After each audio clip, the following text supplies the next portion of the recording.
Depois de insinuar que não vai mais acatar decisões do Supremo Tribunal Federal, o presidente Jair Bolsonaro tentou apaziguar os ânimos durante um discurso a militares nesta quarta-feira no Rio de Janeiro. Na noite de ontem, durante o lançamento do programa Brasil pela Vida e Família do Ministério dos Direitos Humanos, que promete dignidade da mulher no exercício da maternidade, o presidente Jair Bolsonaro se insurgiu contra a decisão da segunda turma do Supremo Tribunal Federal, que minutos antes havia restaurado a cassação do deputado estadual aliado Fernando Francischini, do União Brasil do Paraná. Aqui, do outro lado da Praça dos Poderes, uma turma do Supremo Tribunal Federal, por 3-2, mantém a cassação de um deputado acusado em 2018 de espalhar fake news. Esse deputado não espalhou fake news, porque o que ele falou na live, eu também falei para todo mundo, que estava havendo fraude nas eleições de 2018.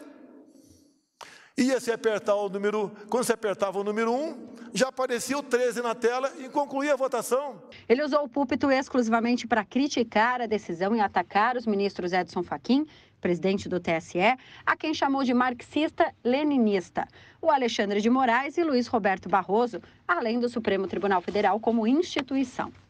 Eu tenho a obrigação de agir. Tenho jogado dentro das 4 linhas. Não acho uma só palavra minha, um só gesto, um só ato, fora da Constituição. Será que 3 do Supremo Tribunal Federal, que pode muito, pode continuar achando que pode tudo? Eu não vou viver como um rato. Tem que haver uma reação. Bolsonaro ainda disse que as decisões do Supremo Tribunal Federal não serão mais cumpridas por ele. Eu fui do tempo que decisão do Supremo não se discute, se cumpre. Eu fui desse tempo.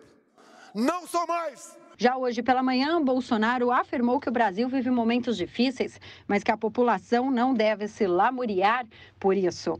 Ele participou da formatura do curso especial de habilitação para promoção a sargento no Rio de Janeiro.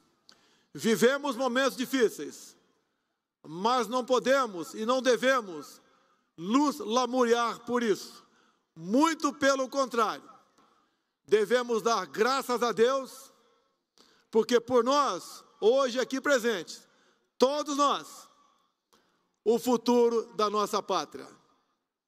E a nós caberá a decisão, mais cedo ou mais tarde, porque temos realmente um futuro pela frente, mas não o nosso, o dos nossos filhos e o dos nossos netos. Pois é, então o presidente da República declarou abertamente que não está disposto a atender às determinações do Supremo Tribunal Federal, ou seja, não obedecer à justiça. Não é? Esse ataque de fúria do presidente Jair Bolsonaro deve afastar seus eleitores mais ao centro, segundo a análise do nosso comentarista Ney Gonçalves Dias. Acompanhe. O presidente Jair Bolsonaro embarca para os Estados Unidos para cumprir 2 compromissos. Ele vai inaugurar em Orlando, em Miami, um vice-consulado do Itamaraty, do Brasil. Essa é uma atividade que o presidente vai fazer lá em Orlando. Mas o principal motivo da visita ao presidente foi que ele aceitou o convite do presidente Biden dos Estados Unidos para participar da Cúpula das Nações em Los Angeles. Essa cúpula aí foi criada por Bill Clinton há cerca de 30 anos. E eles se reúnem de 3 em 3 anos, uma espécie de aproximação dos Estados Unidos com os vizinhos da América. De qualquer forma, nada a ser dito agora, a não ser aguardar o que vai acontecer. Segundo, o presidente Jair Bolsonaro ontem reagiu com gritos e até com destemperos à decisão da segunda turma do Supremo Tribunal Federal, que falou que o Francischini está cassado, sim, de acordo com aquilo que foi feito lá atrás, a sentença do Tribunal Regional Eleitoral, e não pela facilidade encontrada na decisão que foi dada pelo ministro Nunes Marques. Pois bem, os aliados do presidente acham que quando o presidente toma atitude como a de ontem, muito semelhante ao 7 de setembro, o presidente afasta possíveis eleitores do centro que ele precisa conquistar. Ou seja, 38 32% a 35% dos eleitores que votam no presidente Bolsonaro apoiam o que o presidente Bolsonaro faz e fala. Acontece que 32 e 35 não dá para ganhar a eleição. Então os aliados acham que o presidente tinha que ser um pouco mais moderado em certas circunstâncias para atrair outro eleitorado mais moderado do país. O PT, por exemplo, está reunido em São Paulo nesta quarta-feira para discutir a agenda da semana que vem, para analisar a cerimônia de ontem em Brasília do presidente Bolsonaro e para comemorar os 52,87% da pesquisa GenialQuest. A nova pesquisa GenialQuest, como você vem acompanhando o Ney falar, para as eleições presidenciais de 2022, foi divulgada hoje e mantém a vantagem de Lula sobre Bolsonaro. A diferença entre os dois é de 16 pontos.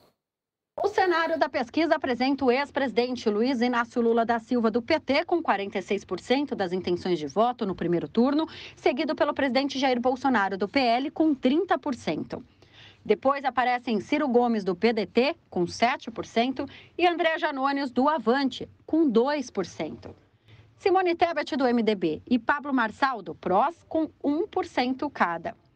Os que dizem que irão votar em branco ou nulo somam 7% e 6% estão indecisos.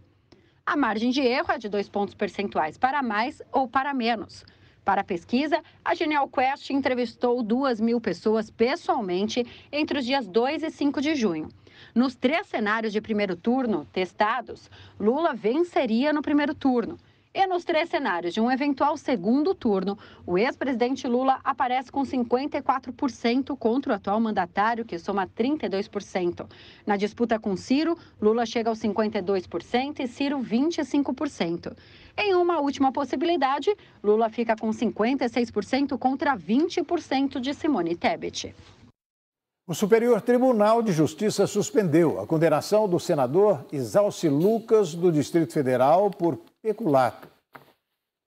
O ministro do Superior Tribunal de Justiça, Joel Ilan Paciornik, concedeu liminar para suspender os efeitos de decisão da Justiça que condenou o senador Isalci Lucas, do PSDB do Distrito Federal, pelo crime de peculato.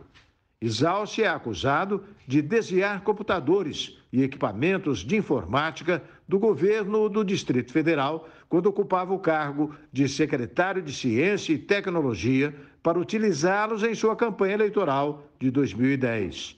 Na decisão que concedeu a liminar, o relator considerou a possibilidade de violação do princípio do juiz natural pelas instâncias que julgaram o caso. O presidente do Supremo Tribunal Federal, o ministro Luiz Fux, afirmou que a mídia cumpre um papel de extrema relevância para o Brasil e defendeu a total liberdade de imprensa. O presidente do Supremo Tribunal Federal, o ministro Luiz Fux, defendeu o trabalho da mídia no Brasil durante a sessão do Conselho Nacional de Justiça. Em uma referência ao Dia Nacional da Liberdade de Imprensa, comemorado em 7 de junho, disse que o segmento cumpre um papel relevantíssimo e que o país precisa cada vez mais de imprensa livre. A imprensa profissional, como todos nós sabemos, cumpre no Brasil um papel relevantíssimo de fiscalização do poder público e principalmente dando luz aos fatos que envolvem o país. E o Brasil realmente precisa cada vez mais de imprensa livre para ajudar a formação da cidadania. Fux destacou que a Constituição brasileira assegura a liberdade de imprensa e um país melhor necessita sempre de uma imprensa livre. Brasileira assegura a liberdade de imprensa. Um país melhor necessita sempre de uma imprensa livre. E como eu já disse recentemente, em um país em que não se vela pela imprensa livre, a democracia é uma mentira e a Constituição é apenas uma folha de papel. E depois do intervalo, o IBGE projeta a safra recorde de cereais para este ano. Enquanto isso, fome dispara e atinge 1 em cada 6 brasileiros. O RB Notícias da Rede Brasil volta daqui a pouquinho. Até já.